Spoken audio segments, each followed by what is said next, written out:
One tag, 1 week, one shot to make it count.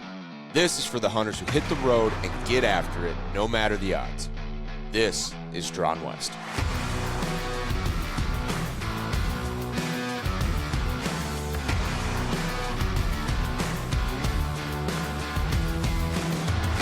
Welcome back to another Drawn West podcast episode. I'm your host, Brian Krebs, and if you have not done so yet, make sure you get over to getdrawnwest.com and sign up for our bow giveaway. One of you is going to be getting a free Matthews Lift X, and you get to pick all of the specs. We're going to make sure you get the right draw length, the right draw weight. You can pick what bow color you want, and if you do all of the bonus offers that we got on the website, we're going to let you pick a fully custom string and cable set on top. So you're going to get a complete custom bow. And the only way to win is to go get signed up, and it's completely free. So make sure you don't forget that. But today we have Keegan Bruner on the podcast from the team over at Rack Hub, and we have got an exciting podcast lined up for you because they've been working hard on one of the coolest products I've seen. I told TJ and the team, like, hey, I'm going to be your first customer. I need about 8 of those suckers. And we got Keegan here to talk about the new RHE. Right, Keegan? Yeah, that's right. Well, hey, we greatly appreciate it, Brian. Appreciate you extending the offer to join you, and we're excited. This is a big week, yeah, new product launch coming on Thursday. Yeah. So folks that are listening to Keegan, it's talking Thursday, August 7th. We're listening to this the Tuesday following, so it's still fresh in everyone's news. That's why we're not supposed to be releasing the names, but this is going to come afterwards. So we got it going on. Launch week, man. Tell me about your stress levels. Like, how are you sleeping? Yeah, no, it is good. You know, we've at Rack Hub we have such a great team, and Adam, Brandon, Larson, TJ, Russell, and Joe, you know, in the warehouse, in the shop. When you have a great team, it all comes together, you want to say fairly smoothly. There's always some hiccups. We had a hiccup today, quite frankly, and we're Tuesday the 5th. But minor hiccups, and we'll get through it. But no, it's going really good. And so we're excited for Thursday to come, and really the next couple of months as we start to see animals hit the ground. Not only whitetail, but obviously the big brother to this, the XL. So yeah, super excited. Yeah, I got super lucky. TJ sent me one of the early prototypes because I was talking to him about a concept that I was thinking of, and he's like, dude, check this out. I already got it. And I'm like, when's it ready? Is it ready today? And he's like, no.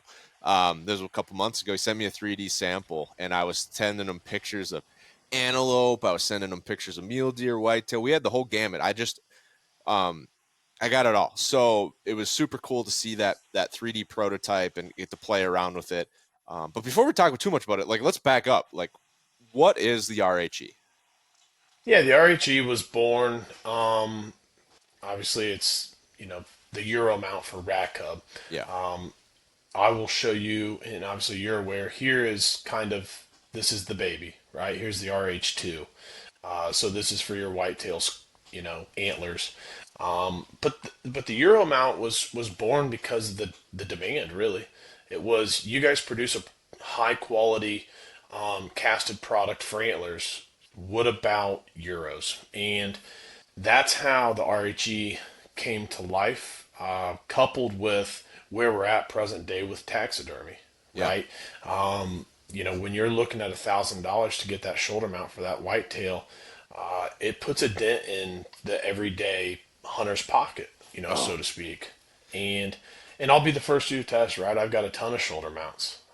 So it's, you know, we know that we're not out here to eliminate the shoulder mount industry, right? But we're just here to complement. And if you don't want to spend $1,000 on, you know, a shoulder mount, you've got an item that you can still mount your memory that is, that can go on the wall, that's minimalist, that it's wife approved, right? Like, and Right. That's our best punchline. It's a review that we have on our website, right? It's wife approved. Yeah. So that's sort of how it was born. Was really just was the demand and the security behind it. I mean, you can put that euro on the wall and have complete faith that it is going to not fall off. Yeah. And that is kudos to TJ and the design and how robust it is. Right. So we've got one right here, folks. If you're listening to this, there's a video component. You can find it on Spotify or YouTube, but showing the bracket right here. So this is the legit not prototype. This is the production. This is production right here. Rack Hub engraved, everything. But the way the folks over at Rack Hub have designed this, I mean, it sounds like you guys have spent a lot of time thinking about how does this. I mean, it looks simple. It looks elegant, but it's not. I mean, you guys spent a ton of time on the angles, on the design features, so that when you go to use it, like you said, it truly locks in. And so, like, I went and grabbed. This was the Heartbreak buck from last year. Shot him with my bow. Would have been the biggest bow buck, first bow buck, biggest. Would have been one of my top 3 bucks ever, but didn't make a perfect shot. We found him late in the fall, pheasant hunting. But like folks can see, like just right in there, locks in. I don't remember what those bones are called. You and TJ know it perfectly, and it's there. I mean, Yep. I'm shaking it. There's zero movement. I mean, you can get kind of wild. I'm not strong enough to get wild. I mean, that's how much the um, the head weighs, and it just locks in. It bites in. Folks can see like those 2 wings bite right into those. What are those called? The oculobones? Occipital. Occipital bones and cervids, and it's perfect. And then the best part, you want it nose up, you want it nose down, you want it looking a little to the right, to the left. I mean, you get that full flexibility to do Yeah. whatever you want to do with it. You want to switch them out, you know, you got a big mule deer coming over for dinner, and you want to switch out your whitetail for a mule deer. Go switch them. Yeah, no, and that's we go back to how was this born or how was it created. Everything still goes back with Rack Hub products as it's on a ball and stem, right? So we'll just use this one as an example. Everything was born off of this, Yeah. you know, and so when you have look, man, we've got deer in the booth for different shows that are just absolute giants, right? Big Mm-hmm. farm deer, antlers that are weighing 4 pounds on one side, whitetail antlers or more, right? There's a lot of pressure on that stem, and so when it comes to the engineering behind it, that's where it made this RHE maybe a little bit easier because we already had taken the step with Mm-hmm. the OG product, so to speak.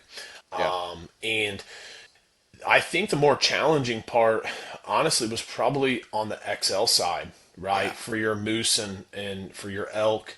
We have been blessed or have had the opportunity to have some just absolute giant elk put on these Euros for the last year. Some massive bulls, and we have yet to knock on wood see a failure. Yeah. And we've made some adjustments, made the post that's coming off that ball joint a little bit longer. So it's been, I don't want to say trial by error, but it has certainly we've learned some things along the way here that Yeah. have improved the product. Yeah, it's PV&V, right? You're doing, I mean, you're talking to an electrical engineer. I don't know if TJ told you that, but yeah, like it's product verification and validation. Like, does it work and Yeah, does it hold up? And exactly. it was fun to see the process. Like I said, I got a chance to look at the first prototypes, I think like 8 months ago. And Yeah, so yeah, that's about right. That's and he's about like, right. do Yeah, not tell a soul. And so I've been like, hey guys, some really cool stuff coming. Like, don't maybe just wait on that shoulder mount and see what yeah, happens. I mean, you talk about hunting conversations with my wife that have not gone well. The top 5 list is taxidermy. Every one of yeah. them is a taxidermy conversation. Right. Um, you know, the hunt itself, I think a lot of guys or gals. I mean, it's not wives, it's spouses, partners, you name it. Um, it's part of life, man. Like life costs money and your spouse is tied to you. They're married to you. Like you guys got to be on the same page with money. And, I'm really good about talking 8 months out. Hey, I'd like to go, or the year out. Like it's the annual elk hunt. We budget for this. It happens every year. We kind of know the time investment. We know how much it's going to kind of cost, because it's an annual trip. Do it every year. And so the kicker is when you get home from that annual trip, you've been gone 9 days, and it's like finally you're back, and the first thing out of your mouth is boom, I want $1,500 more dollars for this elk shoulder mount, right? Yeah, That's when the conversation takes maybe a different turn sometimes. I have a sinking fund now for taxidermy. I mean, that's where it's gotten to, where it's like, yeah, we go deer hunting. She knows I'm going deer hunting every year, but I don't shoot shoulder mount deer every year. So when I do, and then I'm like, hey, I want $750 or $1,000. I mean, it's crazy what taxidermy is costing these days. yeah, That's like a spur of the moment. I mean, you're just like, someone's just like, hey, give me $1,000. And you're like, what are we talking? Like, I wasn't even thinking about money. I'm trying to get through my day. And you come home from deer camp and all of a sudden you want $1,000 more. So we have a sinking fund for it.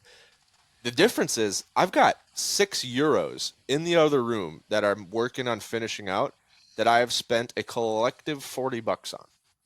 right. Yeah, It's the whitening powder.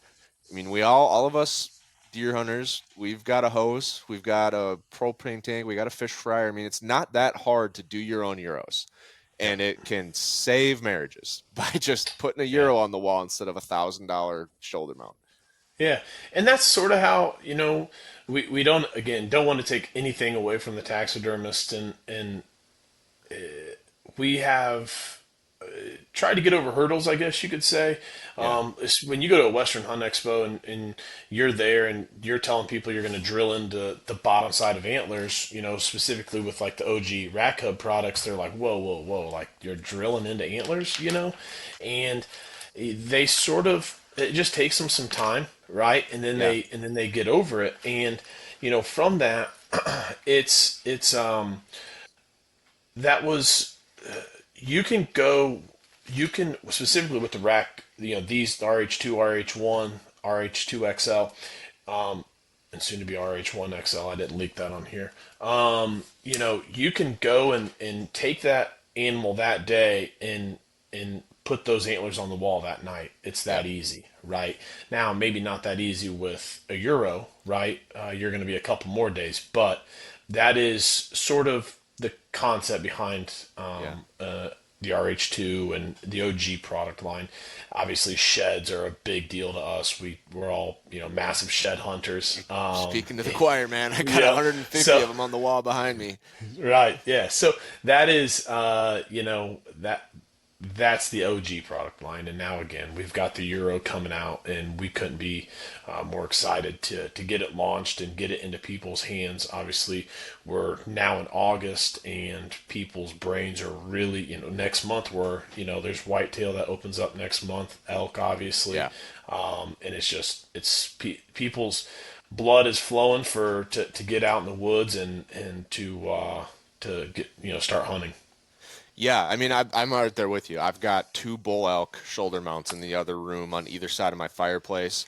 I've got a shoulder mount whitetail um, in our hunting room, whatever we would call it. I got a shoulder mount whitetail at the taxidermist.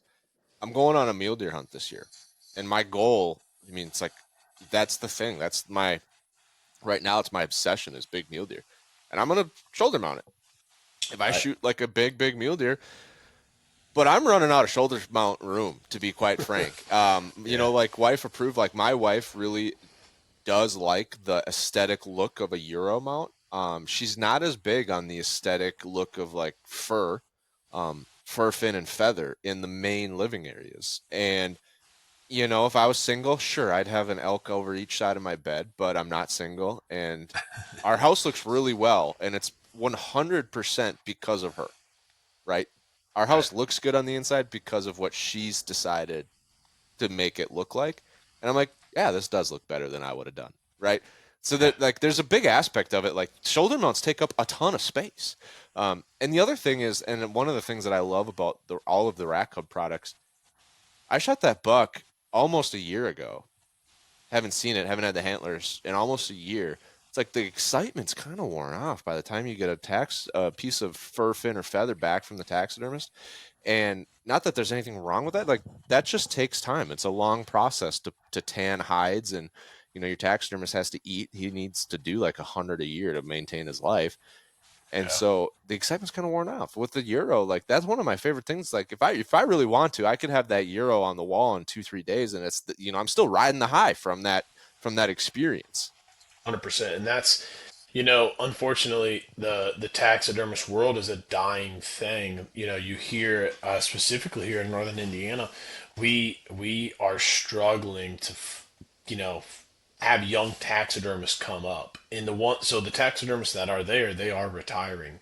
Yeah, And so to try to find a taxidermist to do a shoulder mount, to mount a turkey, to mount waterfowl, right, it's difficult. And when you do find it, it's a year, 18 months, right, before you're going to see that animal back. yeah, And so you hit it on the head. You kind of lose that steam. You're into your next hunting season. You still haven't gotten the season prior, or plus some. yeah, And so, yeah, that's with the Rat Cub product line, we know that we can, mount that memory within a day or two, right, which is extremely important. yeah, And with this Euro mount, it's doesn't have to be, we're talking a 163-inch deadhead back here, right? It doesn't have to be a 163-inch deadhead. It's whatever's wall worthy to you, right, you know, and yeah, that's the key part here. What's wall worthy, right? It could be the 6-inch spike that your grandson killed, or hmm, that your granddaughter killed, or that your son, or whatever it is. It's whatever's wall worthy in your opinion, you know. yeah, yeah. I mean, we have two antelope, a mule deer, a deadhead, and two whitetails. Right, my wife's first whitetail bow buck. I mean, that she wanted a euro mount, so I'm like, all right, here's how I do a euro mount. You name it, we've got it. And here's my favorite thing about euro mounts. Like for a long time, I wanted to be Mark Drury. I wanted to have a basement with 72 shoulder mounts, just boom, boom, boom, boom, boom, boom, boom down the line, right? And there's a part of me that would still love that. But to be quite frank, I'm not going to shoot 72 booner bucks in my lifetime, right? Like I don't have a farm in Iowa, Illinois, Missouri, and go to Texas on buddies' leases. Like it just right. I'm not gonna shoot that many shoulder mounts, but I shoot a lot of bucks, and I mean, I put every one of them on the wall. They're all wall worthy to me if I shot it, and so Yep. that part of it's cool. But here's the thing: you don't get with a wall of shoulder mounts like Mark Jury is you can't go like this and have a buddy come over for dinner, and he's like, "Oh man, that's a giant," and you're like, "Yeah, here, hold it, look at it, feel it, Yep. touch it." I mean, my favorite part of antlers is picking them up. And they're 100%. cool to look at on the wall, but you're not picking up Mark Jury's 200-inch shoulder mount. He'd probably let you pick up his 200-inch deadhead or his 200-inch euro, but that's one thing about the euro mount. I hear more and more people, especially the sheep, and that's something you guys should look into. Sheep guys, I have heard outnumbered, like in increasing numbers, are euroing their original ram and then getting a replica for their full body or for their shoulder mount because they want people to feel how heavy a ram skull is and the horns on a ram are. And so it's like, yeah, like people want to pick this stuff up. You want to touch it. You want to feel it. Like the same with the sheds. Like it's finding a big shed's cool. Looking around the walls is a lot less cool. Like you want to touch it. You want to pick it up. Yeah, and that's what we love about all. You hit it on the head. That's what we love about all the Rack Hub products, right? We ship you everything that you're going to need for this, right? So we're going to ship you the drill bit. We're shipping you the screws to mount Hmm. the bracket to the wall, and then this is what goes in the antler. Yeah. On the Rack Hub products, or on the OG line of products, I should say. Right. We ship you the insert. The insert's a hex key fit here and just slides right on, Yeah. and then you just pop that antler off, and you're handing it to your buddy or Yeah. whatever it might be, and then you're telling the story at the same time of where you found that shed or where you killed that deer, whatever it might be. Yeah. And the same goes for the Euros, right? You're going to be able Yeah. to take that off the wall, share that story, and again, you're mounting the memory within a couple of days. Awesome. So I hear you. I feel that pain that you talked about when you're like talked about when you first were going through the RH1, RH2, and people are, wait, you're gonna drill into my sheds or drill into my antlers. My taxidermist, I brought my bull, right? And here's the problem. My taxidermist is in the basement of an older house. And so you bring him a hide and you bring him a skull cap. Gets it in the basement really easy. And then he's like, hey, I'm not going to be able to get this out of my basement if I mount it in here. You know, because once you mount an elk, it's like, okay, I got 56-inch beams. It's 34 inches wide on the inside. So maybe, you know, over the tines, it's 40, 45 inches wide. But then it's attached to this huge neck. He's like, it's not going to fit up my stairs around the corner and out the door. And so I was like, okay, what do we do? I mean, a lot of taxidermists might have a shop or something, not a big deal. He's like, well, I can cut one of the antlers off and then put a peg in it. And I'm like, don't do that. and Yeah, but he's like, it'll be fine. Like it'll fit. It'll be the same size. I was really worried. Like, is it gonna look goofy or stupid? And he did a good job. But then the more I was thinking about it, the thing that sold it for me, I was like, I don't know. Do I have to find a new taxidermist? Can you do it in your shop? Like, I was just asking him. And the thing that sold it was he's like, but you get to pick up these sheds every time. And I'm like, cut them both off. Cut them both yeah, off, peg them both. And now when people come over to the house, I show them the elk and they're like, wow, that's a huge bull. And I'm like, yeah, and check this out. And I take them off and like hold that, yeah. right? Well, if there's any taxidermists listening to the podcast here today, I'll say this: we have what we call the taxidermy 2-pack, and I don't know if you knew this or not, Brian. I was going to ask you about it. Yeah, so it's essentially this concept that we partnered with Antler Tech. I don't know if you know the boys from Antler Yeah, Phil Tech. Tuttle and Yeah, who's the it's other? it's just Phil now. Yeah, Okay, it's just Phil now. And so we created the taxidermy 2-pack. And so it's obviously for taxidermists. yeah, There's a sleeve, I guess is what I would consider it. That gets if anybody wants to get on social media, we've got videos on it.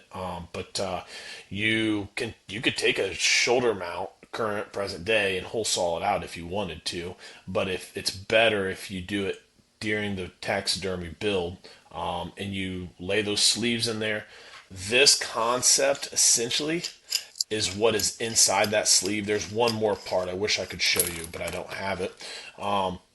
This concept plus one more part is in there, and you pop it into that sleeve, yeah, and then it's like this, but right, right, right. in your shoulder mount. So it's essentially the same concept that you just had done, but maybe a quicker way. There is some epoxy because you're going to epoxy that sleeve down in there. Yeah, But it's there's no square tubing or anything, I guess, is the best yeah, way to put it. And the taxidermy 2-packs have been really good for us. Really good. yeah. Once taxidermists seen it, like we had them out at Western Hunt Expo, and they've been a really solid product for us. Well, it's a pain point. Like everyone, like they don't. That's not why you get into taxidermy to start doing like iron forging and square stock Right. cutting, and then how do I make sure it's level? I mean, like my taxidermist knew from the start, so he drilled through my skull cap to get the right bore alignment on his. But then he's got to get that square tube in there, and then he's got to bondo or epoxy that tube. It just your guys' Yeah. system is a million times better. He just didn't know about it. I didn't. I mean, that was 5 years ago Certainly. that I did the first one, but. Yeah. Man, this talking taxidermy antlers, it's got me fired up for fall. I'm like, Yeah. let's just go mow down every tag I have and get a bunch of euros on the wall. Like I'm just super excited. Yeah, no, that's we had talked for a lengthy, well, obviously you've known for 8 or 9 months about the Euro product, and Yeah, we took them to Western Hunt Expo, obviously earlier this year, and just tried to get some feedback, and as I told you, we sold every single one we took out there, plus some, and we didn't know when to launch it, quite frankly. I mean, we right. had an idea, but we didn't want it to be too early and we didn't want it to be too late. in the year. And so that's where we landed in this early part of August as we got over 4th of July and people's brains are now on elk and they're on whitetail. People are doing food plots, trail camera pictures are rolling in, the blood's flowing. Yeah. And we hope, this week that once this product launches, that, people's brains are just, again, on the critters of the world. Dude, I'm there. But I'm freaking out. It's not like, hey, it's finally August. I'm like, holy shit, it's already August. It And is already it's like I August. just got our last food plots done. I got a new bow. I'll shout out Ultraview. Keegan, if you got an Ultraview rest, Keegan's the guy that worked on the incredible box, like the packaging. I was like, man, this is like a system. Like this is a full experience just opening this box. I don't have that sighted in yet. I mean, I'm so far behind this summer that yeah, it's coming up fast and I'm excited to hunt, but I'm also like, I got a lot of stuff to do Yeah, no, next month. I'm right there with you. Um, we've got all of our food plots in, and things. We still have quite a few sets to hang here in northern Indiana, but from I'm still shooting my old bow. I haven't gotten my new bow set up, and so I feel you right there. I need to get to work on maybe shooting, get some arrows slung down range. Yeah, it's gonna come here fast. So you're in Indiana. Yeah, northern Indiana. Yeah, we live just south of the Michigan border, about an hour. Okay. Uh, Married and three little girls. We start school this week, so that's been the big deal, big hot topic for us. So Wow. yeah, Yeah. So a lot of your hunting, does that take place in Indiana? Do you travel? Do you yeah. I, For whitetail specifically, yeah, most of it's done in Indiana. Then turkey hunting, I do love to turkey hunt. So definitely branch out there and try to get to some different states, but. Whitetail hunting for sure. And quite frankly, I just started hunting. I started hunting when I graduated college in 17, and that's okay. when I started hunting. I had killed my first deer with a muzzle loader, and I haven't killed one with a gun since. It's all been with a vertical bow.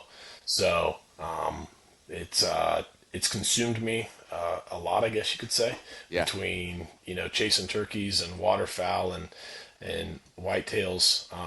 I've been in the process of putting points in for different states to get out west. So I think here in the next year or so, I Yeah. should be able to venture out. What are you what's got your eye out west first? Like what's drawing you to the west? Yeah, I think an elk.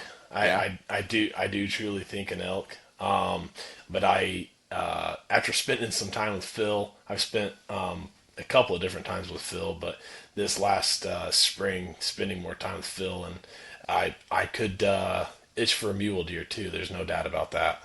Yeah. Well, Phil, man, might not be the best the best reference point. I mean, the guy had what, the biggest elk in Utah at one time. Yeah. Um, and I just want to set you straight, Keegan. That doesn't happen very often. So if that's what you're dreaming of an elk hunt, we all are dreaming of that as well. Yeah, right. Yeah, yeah. It's oh man, and just like we're sitting at the dinner, um, we're sitting at the dinner on must have been a Thursday night of Western Hunt this last year. I can't remember what night that is, and we're watching this video of just a ton of different species, and I was sitting there talking to Phil, and Phil's like, I said, Phil, who shot all this content? And he's like, oh, just a couple different people, and we get deeper and deeper into the conversation. Phil had shot like half the content that they showed that night. Whether it was mule deer or elk or whatever. The dude behind the camera is unreal. I mean, Yeah, he's unreal. So that's so crazy. shout out to those guys at Antler Tech. If anybody is looking for painted skulls, recreated antlers, Yeah. 3D printed antlers, the Antler Tech boys are who you need to reach out to. Yeah, we have an industry or like an outdoor entrepreneurship podcast. We had them on way back in the early days. I believe it's episode 16. And when he told me that they can recreate a 200-inch set of mule deer antlers, and they weigh within 4 ounces of each other. I was like blown away. I'm like, that's it. That's you got the secret sauce. Like that's for me. It's always been the weight and feel of an antler. Like you can tell the other ones just like the Bondo foamed. It's like Yeah. it's you could tell it's off. And he's like, no, these look like these because the painting they got incredible artists over there too, and they can Brian, paint and it. Brian is his name, and I apologize, Brian. I forget what your last name is. Not you, Brian, but his Brian. Yeah, And yeah, Brian's unbelievable, like yeah, world renowned. yeah. And so I was like, you got it. Like that's you can recreate anything now. And so yeah, no, it's super cool to hear. But yeah, no, I'm excited for you, man. I love hearing people getting into elk hunting or mule deer or antelope or even western whitetail, like just anything out west. That makes me really excited to hear. Like, oh man, I want to go on my first elk hunt. We're putting in points. I'm ready. I want to go. What states are you looking at? Is it Yeah, Utah? I've put into Utah for elk and mule deer, Montana. Honestly, just being honest, there's a ton of them. Yeah. I literally got my buddy created this app, and I'm gonna blank what he calls that app. But anyway, so I get these notifications, Mm. and I just literally submit them. Yeah. So You like the hunting fool? yeah, it's something. It's obviously it's not hunting fool. I forget what Alex created. Okay. Hunt something. But Yeah. anyways, Yeah. Hunt wise, I can't remember too, but yeah. So we did the same thing, but we just did it as like a I did it as a collection of meetings. So you can download like an ICS file and import it to your Outlook or import it to Google Drive, and it's just got like a half-hour meeting notice for like, Utah points are due. And so really, it just shows up like as you're at work, and it's like, oh crap, yeah, and you get in there and get it done. We just did it as a free download because I just, it's not that hard. Like I didn't develop an app for it with like push notifications and all that stuff. But I was just like, I want to help people. Like drawing a tag is the gate drug. Like you can't go unless you draw a tag. And yeah. nowadays you need points to draw almost every tag. So like I'm like, here's the first step. Like you got to get this and the applications too. It's not just points, but um, And it's a yeah. So lot. I mean, now that I've dove into it for a handful of years now, like it's a lot of there's a lot you have to know in my opinion. And there's dates and you can't miss them and so yeah, just I feel like I'm getting better at it. But at the beginning it was a bit overwhelming and maybe I just tried to jump onto too many states at one time. Like that was probably my problem. But maybe, but you might really appreciate that now when you get to 5 years in and you're like, oh man, I can do Utah elk and then Montana mule deer and then I'm jumping. I got all you got options then. yeah, and that is the goal. I need to wait a couple more years. Like I stated, I got girls at 1, 3, and 5, so it's a bit challenging right now, Oh But yeah, so I think in a couple of years it'll be a little bit different. But so that was my game plan. A handful of years ago was just start putting in points, and then by the time maybe they're all in school, it'll be a little bit easier. I think. I hope. Maybe not. I don't know, but we'll see. yeah. Yeah, you never. I mean, it's a tough challenge. I mean, my brother, same boat. He had 3 kids, and yeah, elk hunting, and I mean, it's a lot. It's nothing to downplay for sure. But as soon as you can get out there, man, rifle or bow, I don't care what people do. I hunt both. I just love the West. Like I have more like actual in the moment fun rifle hunting antelope than bow hunting elk. You know what I mean? Like everyone wants to Yeah. bow hunt elk. I'm like, that's cool too, and I'll do it. I'd love it. I love those trips. I always want to go on them, but in the moment, it's a lot of grind and work and type 2 fun, like the stuff you look back on and like you cherish the memory. Antelope hunting's both. It's type 1 fun, it's type 2 fun. It's just fun with a Yeah. rifle. With a bow, it's very challenging. Very Yeah. opposite experience. So I'm like, whatever you got, if you got 4 days and you can get to Wyoming with an antelope tag in your pocket and a rifle, like do it. Yeah, it's interesting because that's TJ and I have a really good friend, Taylor Larson. I don't know if that name rings a bell or not. Taylor is BTO marketing, so he does a lot of marketing for a lot of different brands within the space. But Excuse me. Taylor Taylor resides in Salt Lake, and he drew a really good antelope tag this year, but he's a big bow hunter, but just loves to shoot his rifle, loves to Mm, kill muleys with his rifle, just eats it up. Like he's all about it, you know.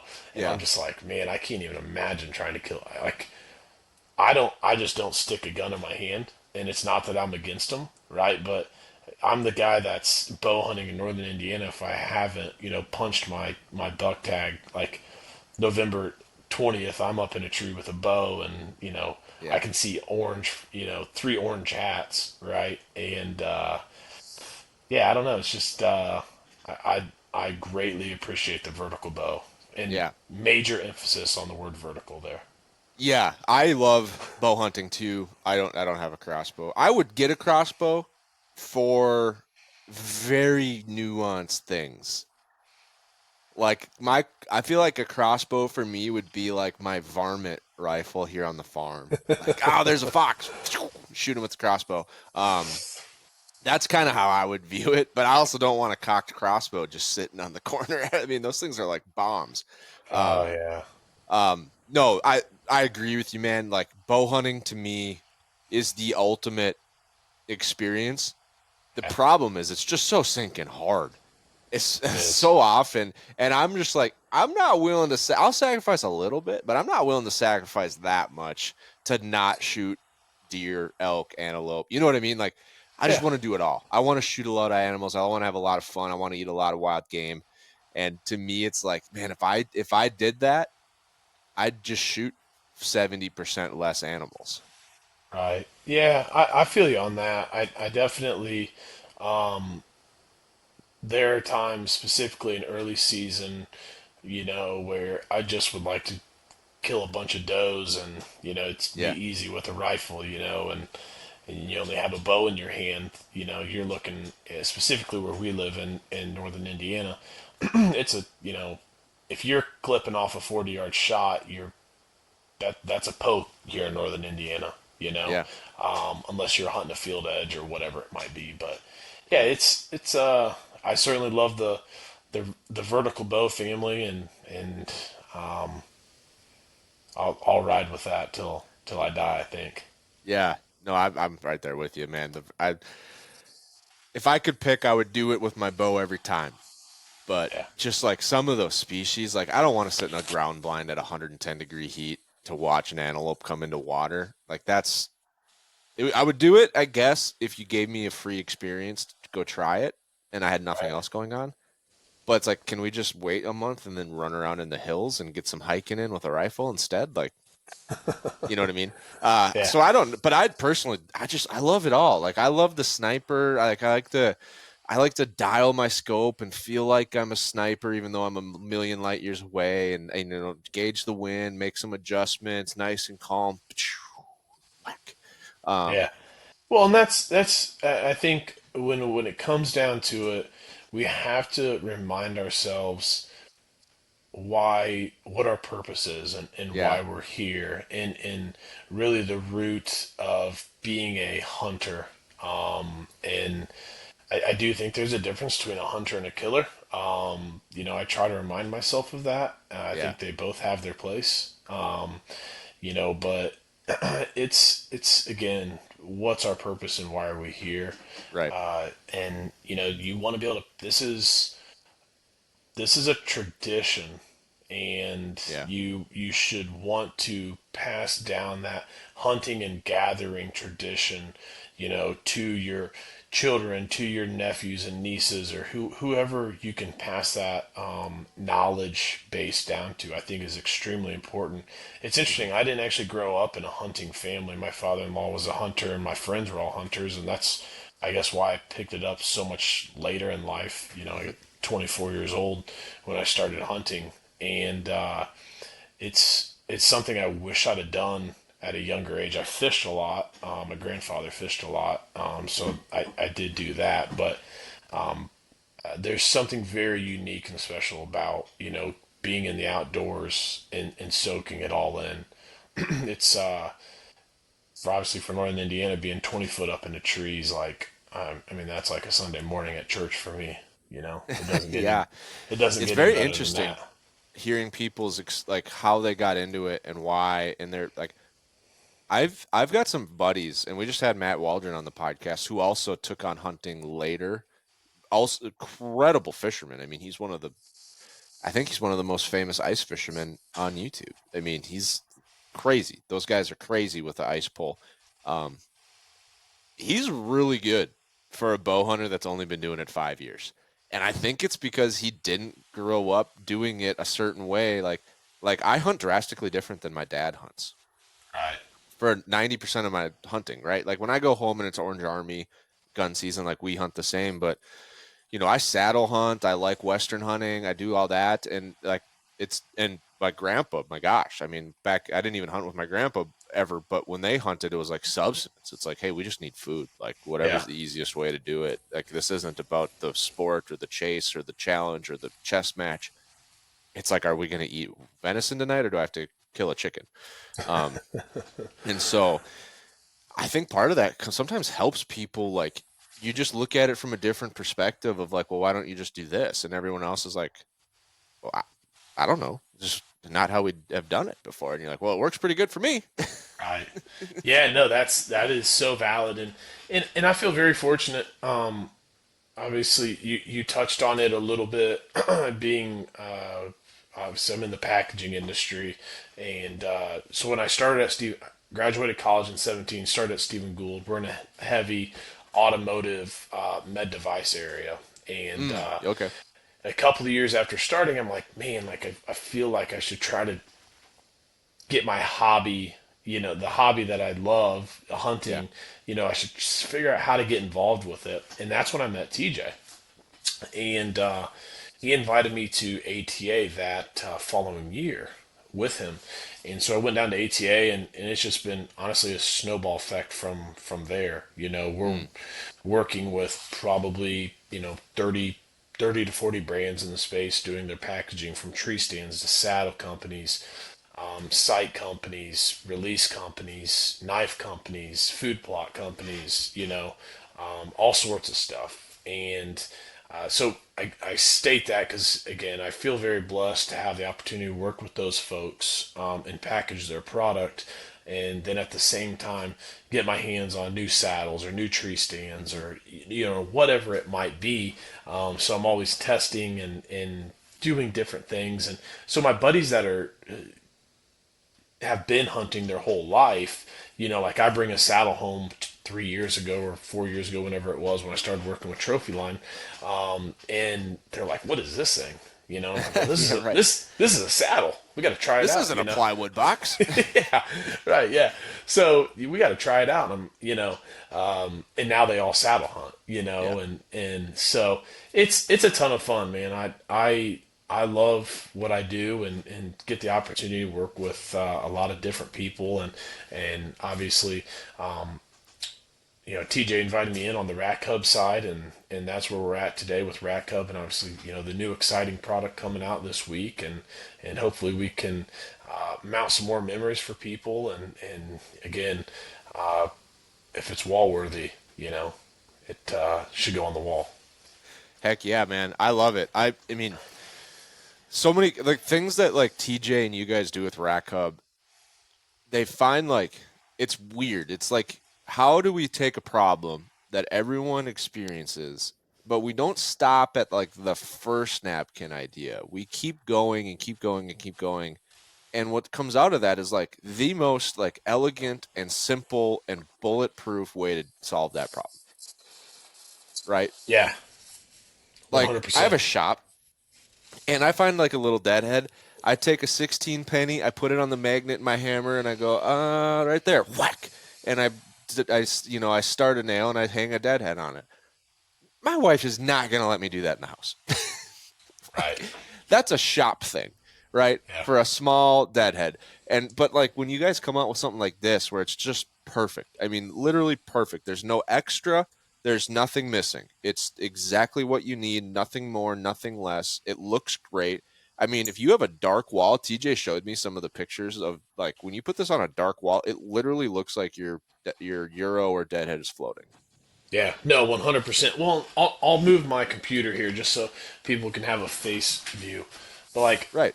you You can just can't trade even. on. Yeah, it's extremely challenging to see the product itself. But yeah, Yeah. it's you know, you're exactly right. It's wife approved and minimalist. Looks good. Yeah. Super easy to put up. And that's a major part of this process, is to make sure that it's easy for the consumer, right? So, like I stated, we ship the screws with it. We Yeah. send you the Allen. I'm gonna use this one. I'm gonna use this RH2 as the example, Brian. But obviously, the Euro is gonna work the same way. Mm. You see that on the bottom? Yeah. So Hmm. that's kind of like a set screw, and so Okay. you're gonna hand tighten that down, and then you kind of have your set screw there on the bottom, and you torque that down, and then that T bracket on that Euro mount's not gonna move at that point. Interesting. Yeah, That's crazy. Yeah, no, I just opened the package, folks, right before we got in here. Um, oh, I didn't even know that's yeah. got So a. so what you're gonna do is you're gonna So get what's the that. difference between the set screw in the back, like I just figured out, and the collar up here? Yep. So that's going to hand tighten it. So when we talk about the RH2, typically with whitetail antlers, mule deer antlers, you can just hand tighten these, okay? And you probably won't get that ball joint to move, okay? Now, some of your heavier antlers, so Oh, your larger whitetails, you might get them to be able to move. But so that's when you take that Allen and tighten that set screw down, and create that sort of pinch, and then it won't move at all. With the Euro, it's the same way. Now, what it's going to allow you to do is to get that Euro on the wall, get it to where you want it. It might drop a little if that's a heavy Euro. If not, you just pull that, you get it to where you want it, and then take the animal off, and then tighten it down and put your animal back on, if that makes sense. okay. So do I have to loosen it if I want to change it? Can I just use the hand collar, or do I have to loosen the set screw again too? You got to loosen that set screw again. Yep. Okay, so loosen the set screw. Yep. So Okay, back, so don't back it all the way out, but back it to where it's loose, and then you can turn that knurled cap again. right, so I'm just gonna take that cap. I'm just gonna guess, but I'm gonna leave it some. Oh, there you go. Leave it up a little bit. So I'm tightening that down until I kind of get to the end of that. And then I come in here. And the other thing I notice is that doesn't move when I tighten the set screw. Like when I twist the cap, it kind of twists the Yeah, T. right. Yep. So you got to kind of keep it. There's a concept in there that uh, when you turn that set screw, it kind of pinches it. So when that set screw is not tightened and you're using the knurled cap to tighten it down, that concept on the inside underneath that ball joint wants to grab that T bracket. Does that make sense? Mm, And that's why it wants to spin. right. So I'm not saying this is a monster, but it's not small. Put it in there, lock it down, zero movement.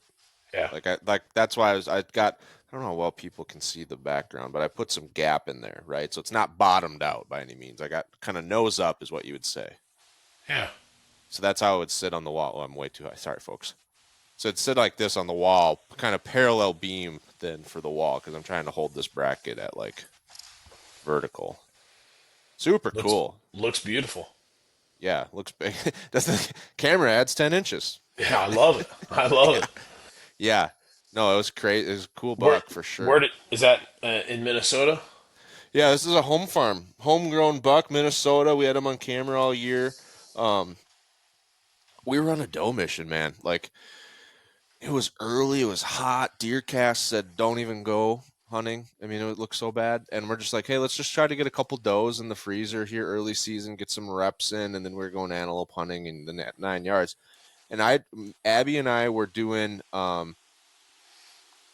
hanging hunts and saddles on private land because we were trying to really nitpick and dial exactly into the tree we needed. And so we did a hanging hunt the night before. I shot a doe. We got up the next morning, did a different hanging hunt in a different spot. We were going to pack it up. My bow was on the ground, saddle hunting. I look up, last check, we all do it. And there's this buck standing in the swamp 200 yards away, just looking like towards our food. We're kind of hunting a transition food plot between bedding and destination. And I'm like, wow, that's a nice buck. all right, well, we're not climbing down right now, but he's 200 yards away in the swamp, right between two willow bushes. So I'm, bringing the bow back up, and Abby was still there. Well, sure enough, he comes on a shoestring right to us, but we lose him a little bit in the middle. There's some trees kind of here, and so we know he's within like 60, and he's coming. He's either going to come by us on the left or the right, but the way he came, like he's coming by us. And I see his feet starting to move down this edge of the food plot, but I can only see his legs. So now it's close. He cuts one way. He's coming out. I see the legs. I come to full draw, and Abby goes, "There's two of them."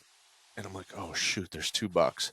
And so now I'm at full draw. The small one walks out. It was a 9-pointer, but a little smaller. And I'm at full draw, and he's at 20 yards with there's not a leaf in between us. I'm just out in the open. I'm on the backside of the tree, and he came to the back. So I got nothing. And I'm like, shoot. So I'm holding for like 2 minutes. At one point, I just dropped my cam down on my knee, and it was like holding as hard as I could. And eventually, I'm like, I got to let down. Like, I'm not going to be able to make a shot, because now that I could see the big one. This one was standing right at the edge. I couldn't get a shot, but I could see him. So I'm like, all right, here it goes. Let down. The buck doesn't booger yet. Kind of waiting. Another minute goes by. I think he kind of figured out something wasn't right. Like, he didn't really just like lock onto us, but I think he heard my arrow bounce off something when I let down. So he kind of boogers off. Well, I'm like, all right, well, now the big one's going to go with him. Sure enough, the big one flicks his tail. I draw back. He tries to run. I stop him 40 yards, put my pin, shot. I'm like, whew, like so fast. Everything happened so fast. I thought I missed. Well, I did miss because I didn't hit him where I wanted to. But I thought I missed clean. I thought I missed low, because I always aim low, and he didn't really duck much. But then we were thinking back about it, and I'm like, well, he did kind of duck right at the end. Um, and so we look, sure enough, there's blood right away, like right away. And so when we blood trailed him, there's a whole story about it. I don't want to bore the audience because they've heard it before on the past podcast. But for new folks, or for you, Keegan, so we backed out, gave him 3 hours, went back in, blood trailed him for about 100 yards. From where we shot, there's 3 specks of blood, so I knew I hit him. The blood trail didn't start for 40 yards. Like, we were grid searching, and I was like thinking I missed, like, just whiskered him. And then I stumble on this blood trail on accident, and then it opens up for like 80 yards, getting better and better and better. And I'm like, this is how it always goes.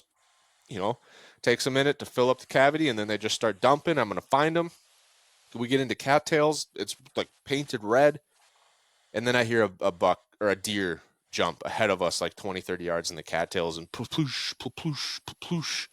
I'm like, oh, I don't know. Like, there's deer everywhere on this farm. It could have been a coincidence, but 20 yards away on our trail. So we back out for 10 hours, come back in I don't know if it's quite 10 hours, come back in like 2 hours, an hour before sunset. Like, I still wanted daylight.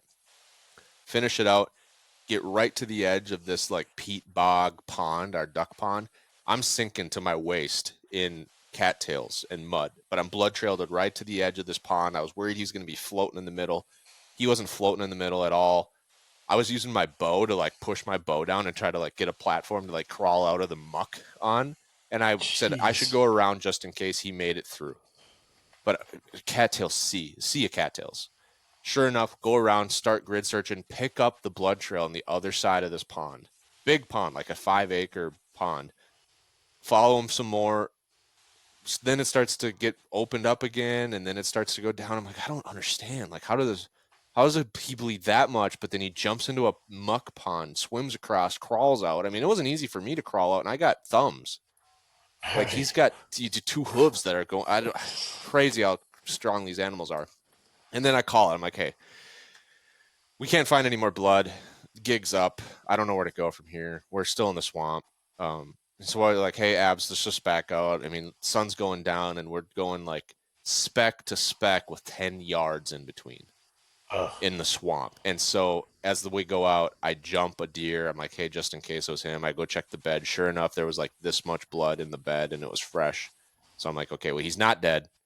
He made it this whole way, because all the dried blood, it was dried blood until here. And I'm like, it just wasn't mortal. Like, it just wasn't a lethal shot, I guess, if he's only bled this much in the 8 hours he's been in that new bed.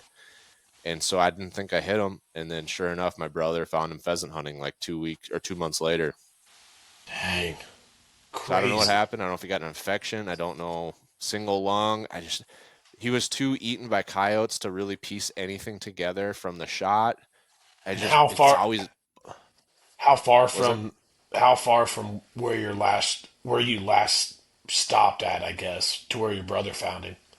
200 some yards, 300 yards, in that kind of willow border of our big cattail swamp. So I don't know. Did he die on the way and crash? Was he just kind of in that swamp for? We've had that happen before. One other time, a big buck wasn't quite hit hard enough, got in that swamp, and died. And we found him pheasant hunting later, just on a trail, kind of just.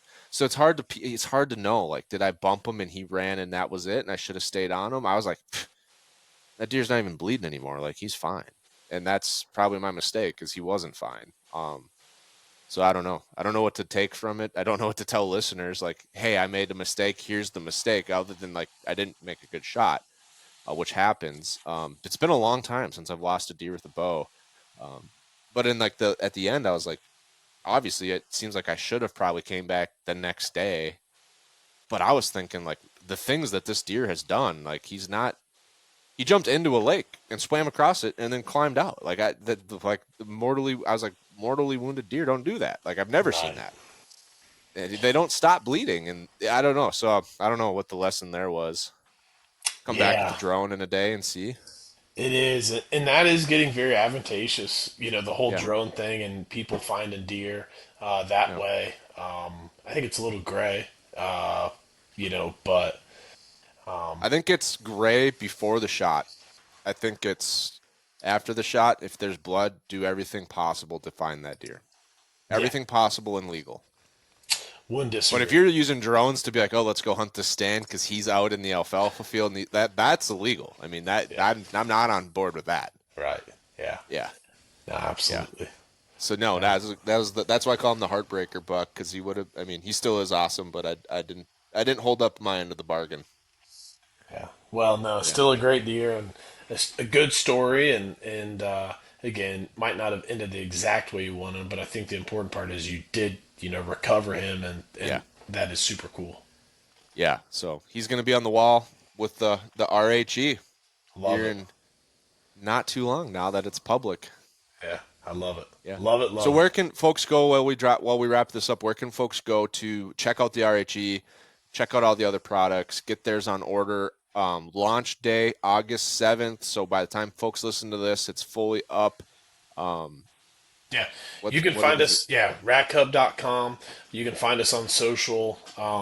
You can find us on Facebook, Instagram, TikTok now. We're trying to get our TikTok Mm, jiving. yeah.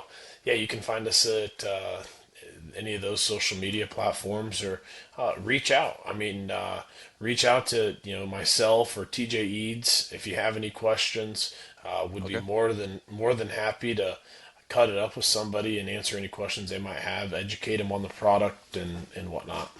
Yeah. I shot a 250-inch whitetail, and I'm not sure if it's going to hold up. That's like the best question in the world, right? Right, yeah. Well, I can assure you, it will. I think you know we've put some giant giant elk on the XL, which is super exciting. By the way, I know we've talked a lot about like whitetail and whatnot, but like the XL side is super exciting from our perspective. Whether it be Yeah. moose or again elk in a lot of different species. So There's a I'm high curious. demand. There's a super high demand on the XL side. Well, yeah, because there's been nothing on the market for the elk and moose. I'm curious.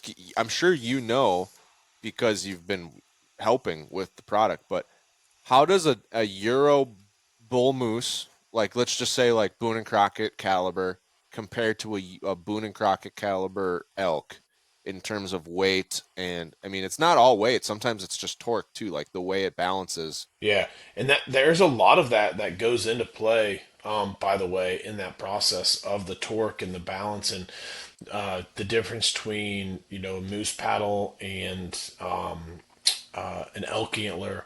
Obviously you've got more of a horizontal set on a moose compared Yeah. to your vertical set on an elk. and we tested all of that.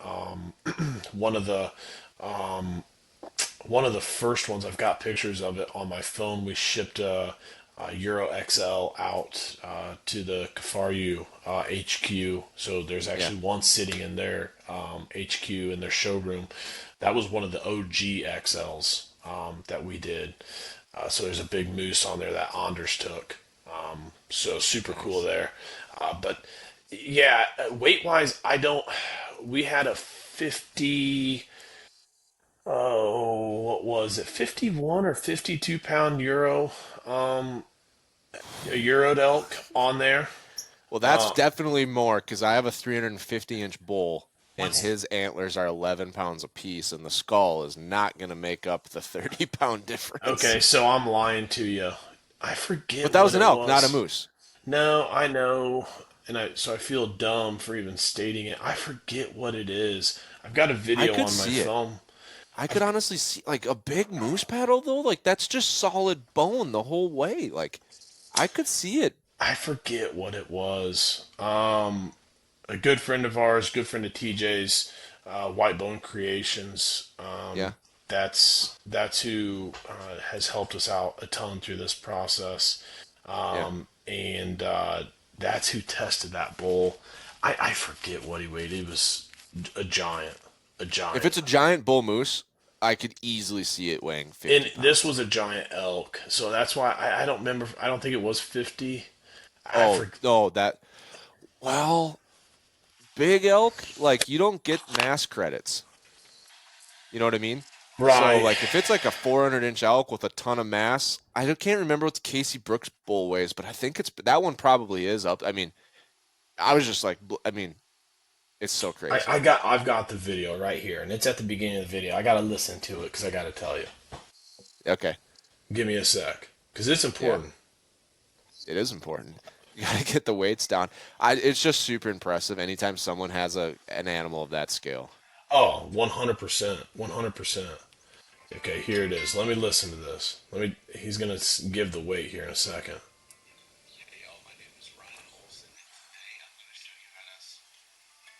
Yeah, Ryan Olson, he's the man. Do you know Ryan at all? I don't. He's a really good dude. Really good dude.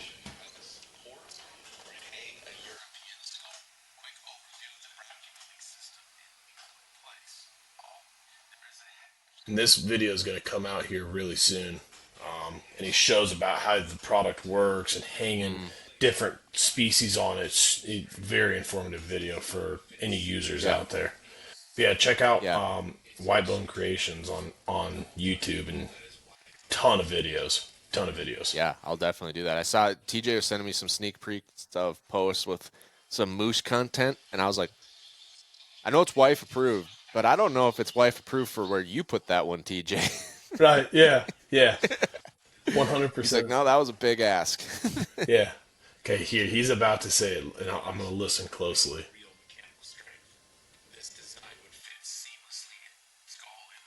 Come on. If I knew how to fast forward this thing, Brian, I would. I'm 31. You would think I would know how to do this.